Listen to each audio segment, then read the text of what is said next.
Pros of the Common Core State Standards. The Common Core State Standards are a series of rigorous K-12 English language arts and mathematics standards. They have been voluntarily adopted by 45 states. The development of these standards launched in the year 2009 by state school officials and governors. These state school officials and governors are a part of the National Governors Association Center for Best Practices and the Council of Chief State School Officers. The developmental process of the Common Core State Standards began by the groups looking at and creating college and career readiness standards. This addressed what students are expected to know and understand by the time they graduate high school.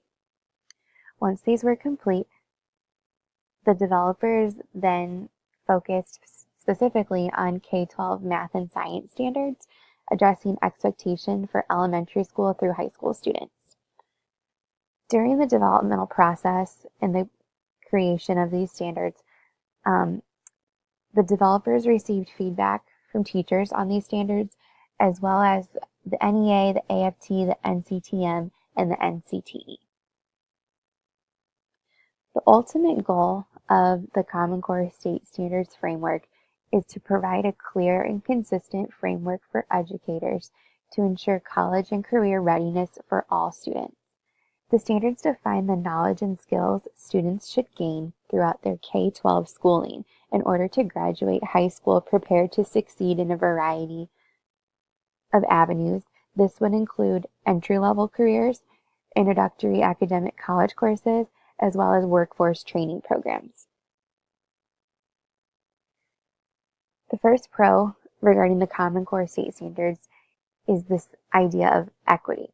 The standards outline what students should know and be able to do at the end of each grade. In doing so, this is eliminating any ambiguity or uneven standards across the states. So ideally, what we're looking at here is that if you have a third grade student living in Illinois and their family has to move to Iowa, essentially it would be a seamless transition because both states are covering the same standards. The next pro associated with the Common Core State Standards is that the standards are not a curriculum. They are simply a framework for what is to be taught, not how the teachers are going to go about teaching this. So here we have a clear set of shared goals and expectations for knowledge and skills students need in order to succeed. So this is leaving the teachers and schools to determine instructional methods. So here we're looking at a 5th grade NBT math standard, and this standard states that students should be able to fluently multiply multi-digit whole numbers using the standard algorithm. If we go back to this idea that the Common Core is simply a framework for what is to be taught, not how, this standard is saying that by the end of the school year, these 5th grade students need to be able to fluently multiply multi-digit whole numbers using the standard algorithm. The manner in which the teacher goes about teaching the students how to do this and the tools the teachers use and the resources they use are up to the teacher's discretion. So the teachers have this flexibility to focus on the standard algorithm, but the manner in which they do so is up to them. If they want to use the school's prescribed curriculum, if they want to seek out other resources, that is okay. The next pro associated with the Common Core State Standards is that all the states that adopted them did so, and it was not mandatory. So if we're looking at this graphic right here, we can see that the states in gray are states that did not adopt the Common Core State Standards. The rest of them did adopt them at some point. So if we are looking specifically at Minnesota, you'll see that they only adopted ELA standards. What's interesting to see is these states are the states in red here because they adopted the Common Core State Standards, but they have announced that they are going to be doing a rewrite or a replacement of the standards. So we can see, and this graphic was taken from 2017 data, but we can see how we've progressed from the implementation in 2009 to where we are at in present day. Another pro associated with the Common Core state standards is this idea of increased rigor. So these standards are challenging for all students. All students, regardless of demographics, are being held to equal expectations. The English language arts standards placed an emphasis on using nonfiction text, as well as looking at the math standards. Within those math standards, students are encouraged to employ multiple solution strategies.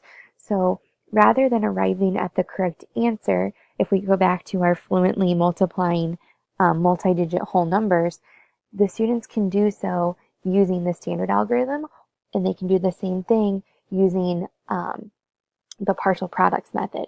So we're using these two strategies in order for the students to definitively and confidently state that their answer is correct because they've solved it in multiple ways.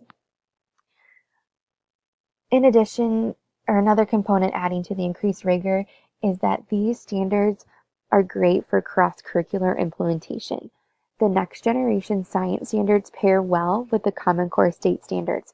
If you pull up the next generation science standards, there is a section where they suggest a few math and ELA standards to go along with the NGSS standards that weave nicely together. So again, we're increasing the rigor here because if you look simply at the speaking and listening standards within the ELA standards, we are always having our students present material regardless of the content area.